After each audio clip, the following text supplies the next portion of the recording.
In the early months of 1917, the Russian Empire, sprawling across vast and diverse lands, stood on the verge of collapse. Years of social unrest, intensified by the immense hardships of World War I, had brought the old order to its breaking point. The Romanov dynasty, which had ruled for more than 3 centuries, faced mounting dissatisfaction from every corner of society. Peasants weary of poverty and hunger, workers burdened by grueling conditions in the cities, and ethnic minorities longing for greater autonomy or outright independence. The imperial government, riddled with corruption and inefficiency, seemed increasingly incapable of responding to the crises at hand. As winter deepened, food shortages and inflation gripped the cities, and the gap between rulers and ruled grew wider than ever. It was in this atmosphere of desperation and profound disillusionment that the Russian Revolution erupted. The first tremors came in February 1917, when strikes and protests swept through Petrograd, the imperial capital. Workers and soldiers, united by their collective misery and anger, challenged the authority of the Tsarist regime. The police and military, traditionally the backbone of imperial power, began to waver. Some units refused orders to fire on the crowds, while others joined the demonstrators outright. In a matter of days, the centuries-old monarchy teetered on the edge. Tsar Nicholas II, isolated and indecisive, abdicated the throne in March 1917, bringing an end to the Romanov dynasty. According to historical accounts, the emperor relinquished power with little hope of regaining control, overwhelmed by the scale of unrest and the loss of support from his most trusted advisors. The abdication sent shockwaves through Russian society. The once untouchable imperial family, symbols of continuity and divine right, were swept away in a matter of days. Their ultimate fate would be sealed the following year, when Nicholas II and his family were executed. A tragedy whose symbolism echoed through Russian history and fueled the passions of both supporters and opponents of the new order. With the monarchy gone, power fell to the provisional government, a body formed by members of the Duma, Russia's parliament, composed mainly of liberals and moderate socialists. The provisional government, led at times by figures such as Alexander Kerensky, pledged to steer Russia toward democracy. Yet it was immediately beset by daunting challenges. The war with Germany continued unabated, and millions of Russian soldiers remained at the front, exhausted and poorly supplied. Economic hardship deepened, with factories idling and food supplies dwindling in the cities. Meanwhile, the provisional government's authority was undermined by the existence of Soviet councils of workers and soldiers that sprang up in major cities and claimed to speak for the people. This period, known as the dual power, was marked by confusion, rivalry, and a growing sense that the provisional government could not deliver on its promises. Into this volatile mix stepped the Bolsheviks, a radical socialist faction led by Vladimir Lenin. The Bolsheviks had long argued that only a complete overthrow of the old order could bring justice and equality to Russia. In April 1917, Lenin returned from exile, calling for all power to the Soviets and an immediate end to the war. The Bolshevik slogans, peace, land, and bread, resonated deeply with workers, soldiers, and peasants alike. Over the ensuing months, their influence in the Soviets grew, particularly in Petrograd and other urban centers. The provisional government, for its part, struggled to maintain support, especially as it insisted on continuing the war effort, a decision that proved deeply unpopular. By October 1917, the stage was set for a decisive confrontation. The Bolsheviks, convinced that the time was ripe for revolution, orchestrated a carefully planned uprising. On the night of October 25th, according to the old Russian calendar, Bolshevik-led Red Guards seized key government buildings, the telegraph office, and the Winter Palace, where the provisional government was headquartered. The coup was relatively bloodless in Petrograd, yet its consequences were profound. The Bolsheviks declared the formation of a new government, the Council of People's Commissars, with Lenin at its head. They immediately issued decrees promising peace with Germany, land for the peasants, and workers' control of factories. Not everyone in Russia, however, welcomed the Bolshevik seizure of power. The October Revolution set off a bitter and protracted civil war, pitting the Bolshevik Reds against a motley array of opponents, monarchists, liberals, moderate socialists, and supporters of regional independence, all broadly grouped as the Whites. The period from 1917 to 1922 was marked by chaos and violence on an almost unimaginable scale. The Civil War was not merely a contest for political power, it was also a struggle over the very future of the Russian state. Would it be a socialist republic, a restored monarchy, or something else entirely? As the Civil War raged, the Bolsheviks took decisive, often ruthless measures to consolidate their rule. They established a centralized party dictatorship and were not hesitant to use terror as a tool of governance, targeting actual and suspected opponents. Evidence from the period indicates that the Bolshevik government was relentless in its efforts to defend its revolution, resorting to harsh policies to maintain control. The conflict was also marked by foreign intervention, as several Allied powers sent troops or material support to anti-Bolshevik forces, hoping to prevent the spread of communism. Yet, despite the intervention and determined resistance from their enemies, the Bolsheviks managed to hold their ground. The outcome of the Civil War was far from certain. The White Armies, though numerous and at times close to victory, suffered from disunity and a lack of coherent leadership. Their failure to present a compelling alternative to Bolshevik rule, as well as their inability to address the needs of peasants and workers, undermined their cause. Meanwhile, the Red Army, under leaders such as Leon Trotsky, maintained discipline and control over the heartland of Russia. By 1922, the Bolsheviks had emerged victorious, their control extending over most of the former empire. The costs, however, were staggering. The Civil War left millions dead, historians believe, both from the fighting and from famine, disease, and terror. It also left the country devastated, its economy in ruins, and its people traumatized by years of violence. Amid this backdrop of suffering and upheaval, the Bolsheviks set about building a new state. Their vision for the future was ambitious, a socialist society based on the principles of equality and collective ownership. Yet the practicalities of governing such a vast and diverse country required compromise and adaptation. One of the thorniest issues they faced was the question of nationalities. The old Russian Empire had encompassed dozens of ethnic groups, many of whom had long chafed under Russian domination and now sought greater autonomy or independence. The Bolsheviks, at least in their early proclamations, promised a new order built on the voluntary union of peoples, the right of self-determination, and the equality of nations. The legal and political framework for the new state began to take shape in late 1922. On December 30th of that year, representatives from 4 founding republics, the Russian, Ukrainian, Belarusian, and Transcaucasian Soviet Socialist Republics, signed the Treaty on the Creation of the Union of Soviet Socialist Republics, or USSR. This treaty, accompanied by a declaration, laid out the constitutional basis for the new union. The USSR was envisioned as a multinational state, structured as a federation in which each republic retained formal sovereignty, including, at least in theory, the right to secede. The documents emphasized the voluntary nature of the union and the equality of the republics, an attempt to balance the realities of central control with the revolutionary rhetoric of national self-determination. The debates over how to structure the new state were intense. Some leaders favored a looser confederation, while others insisted on a strong centralized government. In the end, the model that emerged allowed for the appearance of federalism, but in practice, the Communist Party, based in Moscow, retained tight control over policy and administration throughout the Union.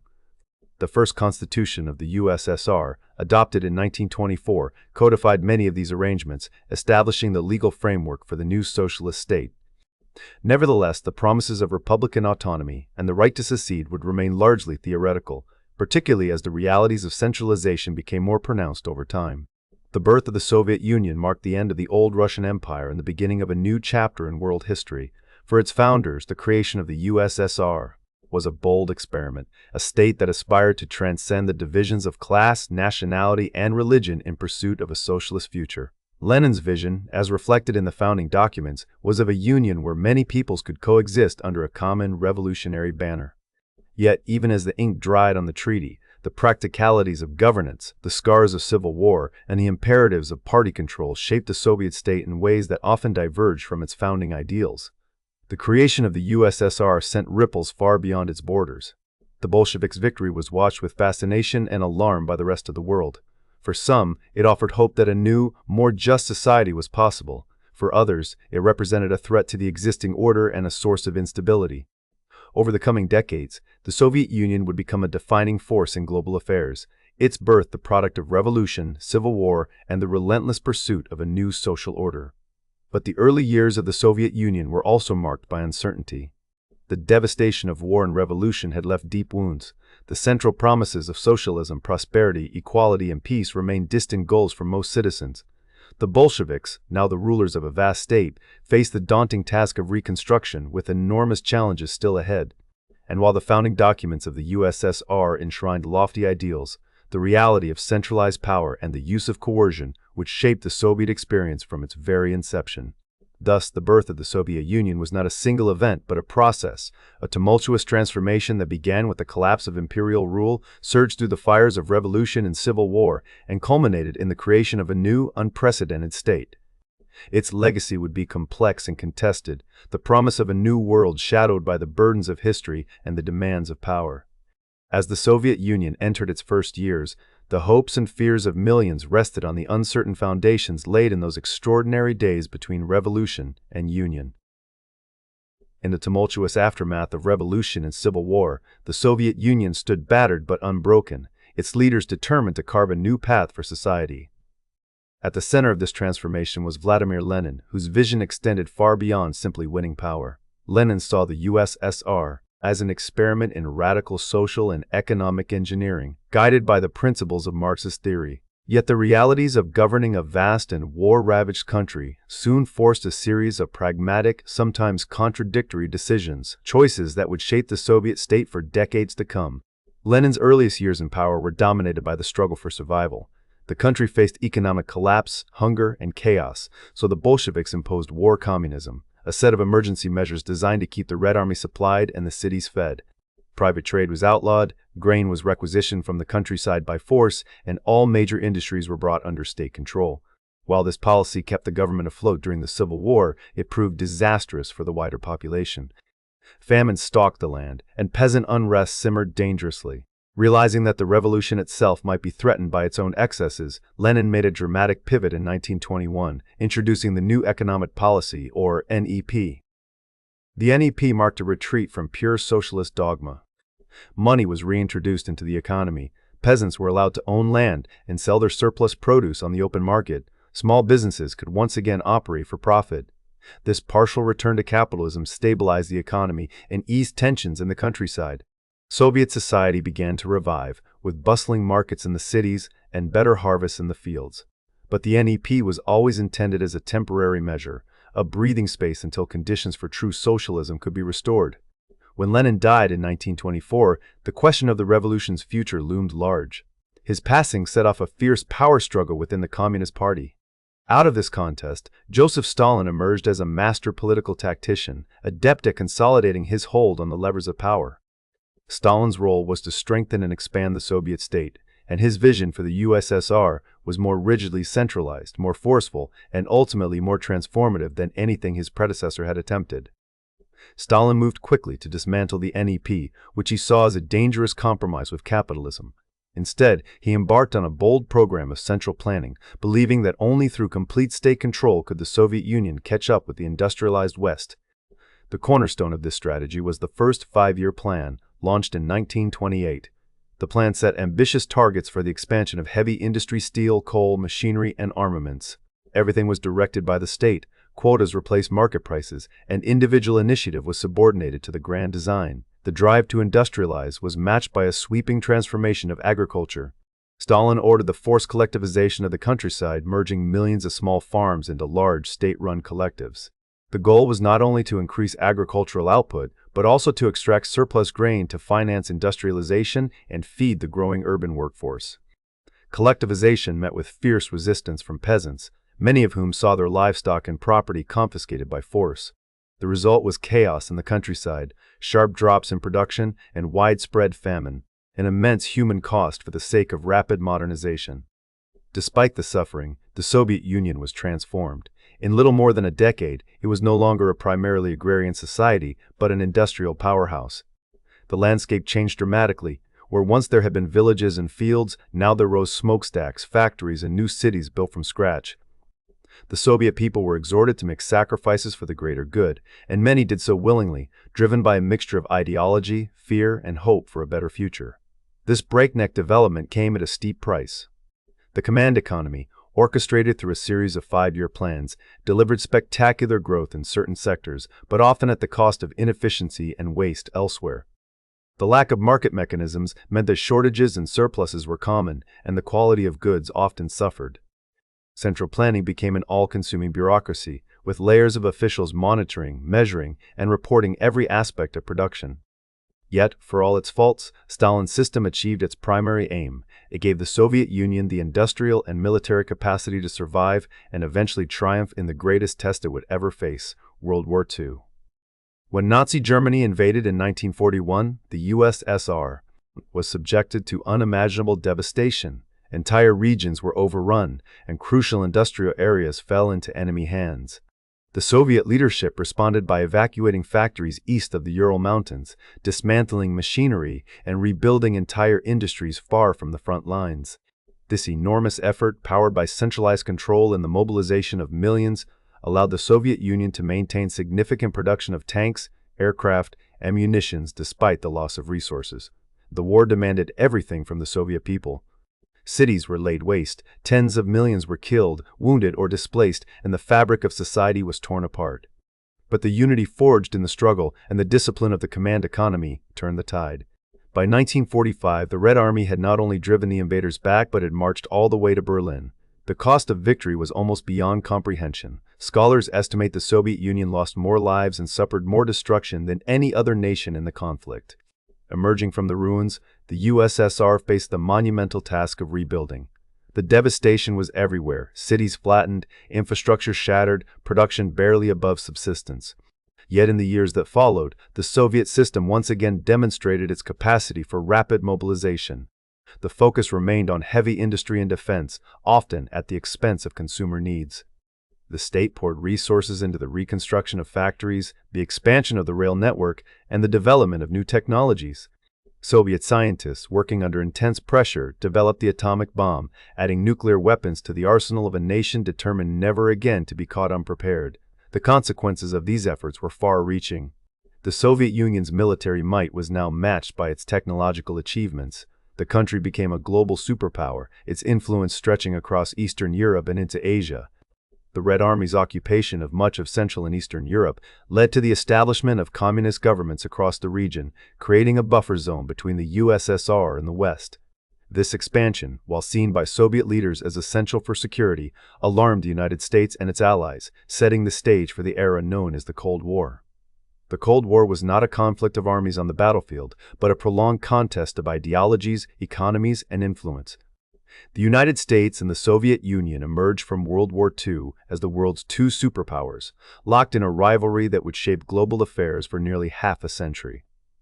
The Soviets promoted their model of socialism, offering it as an alternative to Western capitalism and colonialism. They supported communist movements abroad and guarded their sphere of influence with a mix of persuasion, coercion, and force. The policy of containment devised by the United States aimed to prevent the further spread of communism. Both sides built up vast arsenals of nuclear weapons, transforming the threat of war into a permanent backdrop of anxiety. The arms race, space race, and diplomatic maneuvering defined the era. For the Union of Soviet Socialist Republics, the centralization and command economy that had served it well in war and reconstruction now became a double-edged sword. The relentless focus on military strength and heavy industry drained resources from other parts of society, and the absence of market signals often led to stagnation and inefficiency.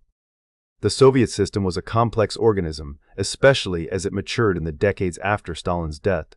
Under leaders like Nikita Khrushchev and Leonid Brezhnev, there were attempts to reform and modernize aspects of the economy and society. Khrushchev's de-Stalinization campaign sought to address some of the worst abuses of the past and introduce limited reforms in agriculture, administration, and education. His Virgin Lands campaign was intended to boost agricultural output by cultivating previously unused land, with mixed results.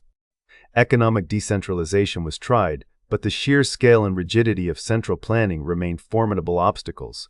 When Brezhnev came to power, a more conservative approach prevailed, and many of Khrushchev's experiments were either reversed or left unfinished.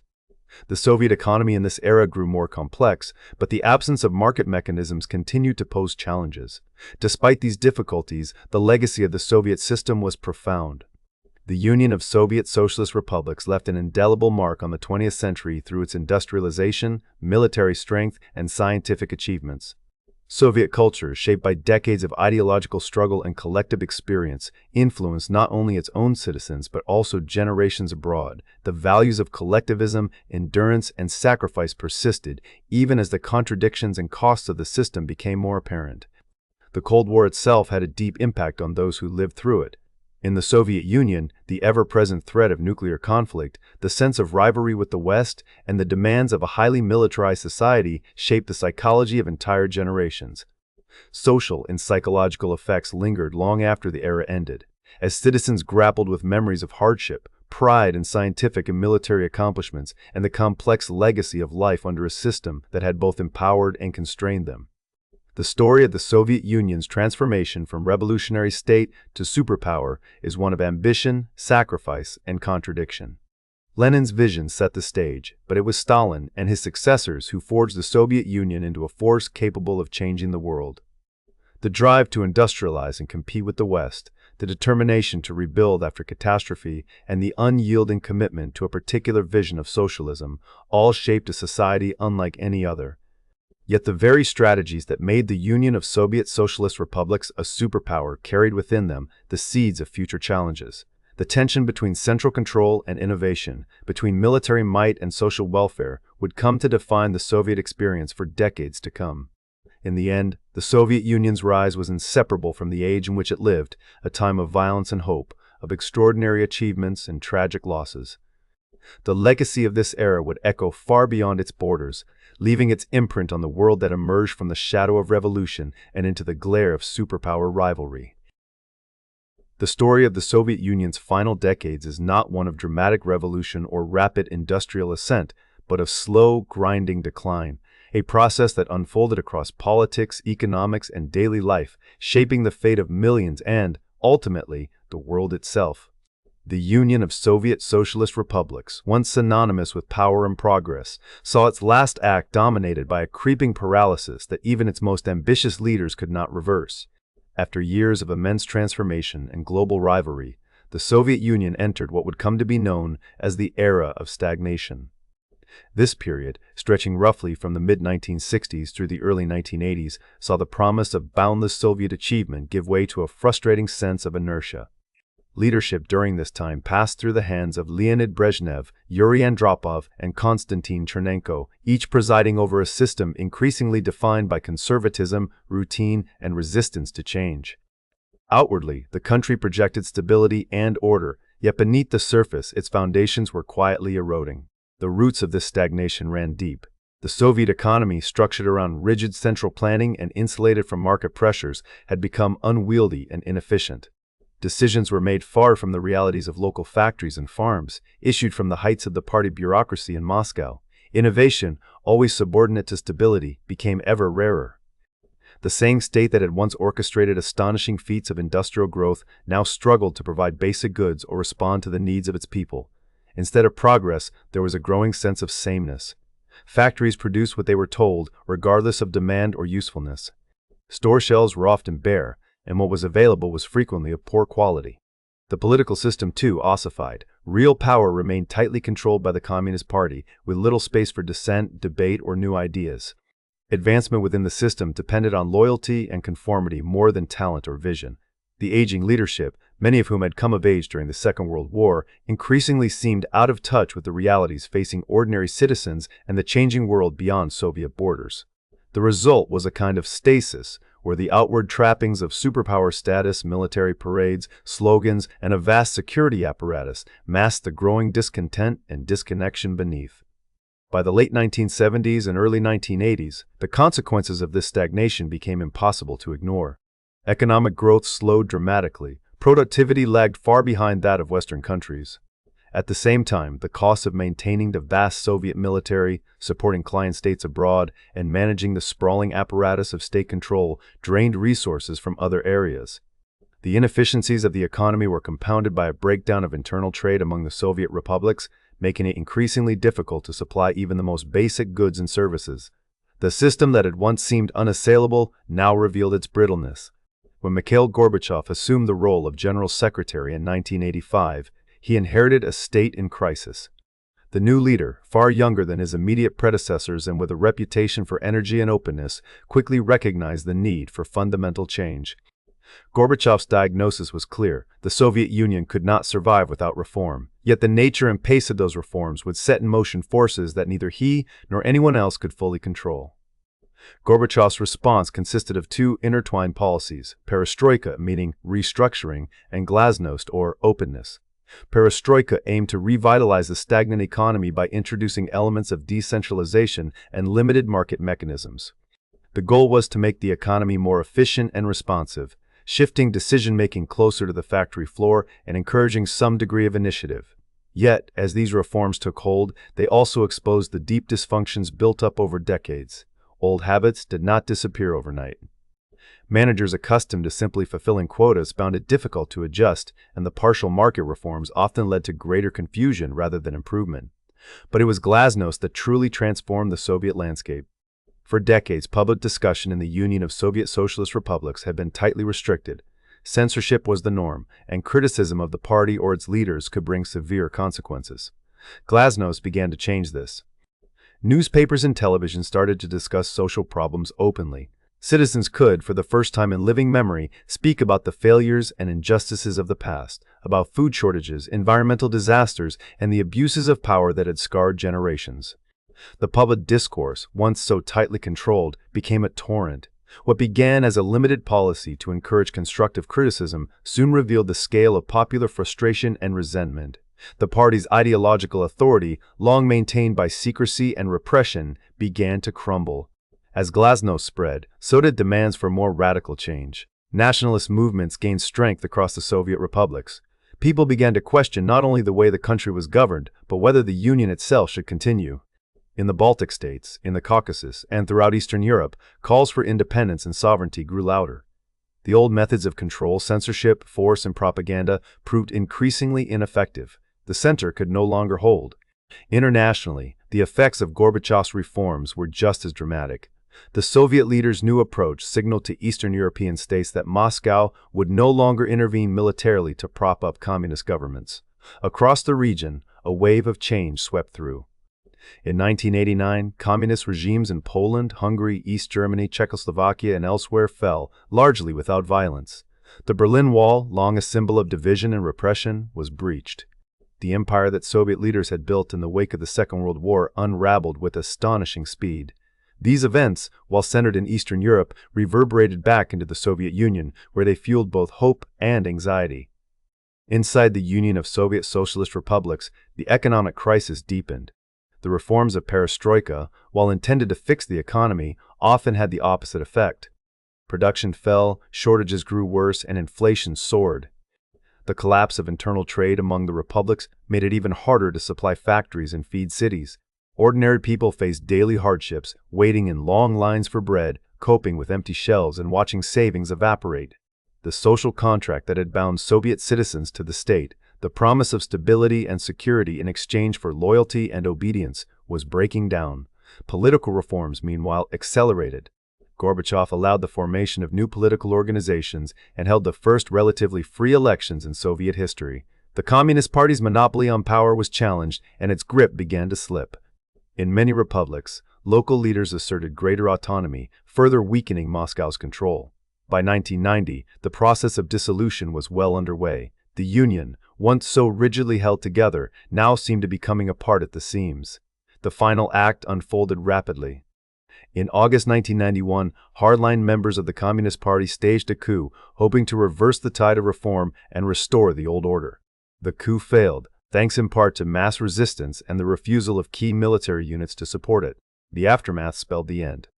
Boris Yeltsin, the leader of Russia, emerged as a key figure, and the authority of the Soviet government collapsed. Republic after republic declared independence. By December 1991, the leaders of Russia, Ukraine, and Belarus signed an agreement formally dissolving the Union of Soviet Socialist Republics.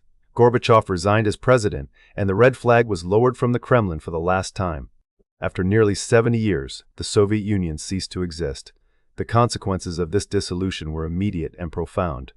15 new independent states emerged from the wreckage. The Cold War, which had shaped global politics for nearly half a century, was effectively over. For the people of the former Soviet Union, the transition brought both hope and hardship. Some looked forward to new freedoms and opportunities, while others faced economic chaos, uncertainty, and a loss of identity. The collapse of the command economy led to sharp declines in living standards for many, as well as the rise of new elites and power structures. The old certainties were gone, replaced by a period of intense change and, for some, nostalgia for what had been lost. The legacy of the Soviet Union remains deeply contested. In Russia and other former Soviet states, memories of the Union of Soviet Socialist Republics continue to shape politics, culture, and society. Some yearn for the stability, order, and sense of purpose they associate with the Soviet period, a sentiment sometimes encouraged by modern leaders. Sociological studies indicate that nostalgia for the Soviet Union is a real and measurable phenomenon, particularly among those who experienced the security of the old system or who suffered most after its collapse. This nostalgia, however, is not simply a longing for the past. It is also shaped by the challenges and disappointments of the present. Political leaders, most notably in Russia, have at times invoked the memory of the Soviet Union for strategic purposes. The idea of a good Soviet Union, a state remembered for its achievements rather than its failures, has been used to foster national pride, justify policies, or frame contemporary struggles. The Soviet legacy is thus not a fixed story, but a resource continually reinterpreted and contested. For some, it is a source of inspiration and belonging. For others, a reminder of repression and lost opportunity. Beyond the borders of the former Union of Soviet Socialist Republics, the Soviet collapse remains a subject of fascination and debate. For much of the world, the end of the Soviet Union signaled the triumph of democracy and market economies, yet the reality has proved more complex. The dissolution of the Union of Soviet Socialist Republics unleashed forces, nationalism, economic upheaval, and geopolitical rivalry that continue to shape the world. The lessons of the Soviet decline and fall are still being debated as countries grapple with questions of governance, identity, and the balance between stability and change. In the end, the story of the Soviet Union's decline and dissolution is one of unintended consequences. The system that at once seemed so powerful unraveled not through external conquest, but through its own internal contradictions, economic stagnation, political rigidity, and a failure to adapt to a changing world.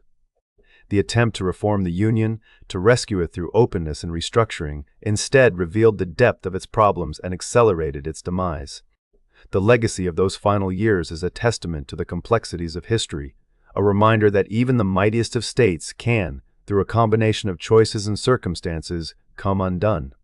What remains is not a single lesson, but a series of questions. What, if anything, could have been done differently? How do societies balance the need for stability with the imperative of change? And what does the Soviet experience tell us about the possibilities and limits of human ambition in shaping the course of nations? These are not questions with easy answers. They are, instead, the enduring inheritance of a vanished superpower, one whose shadow still stretches across our world.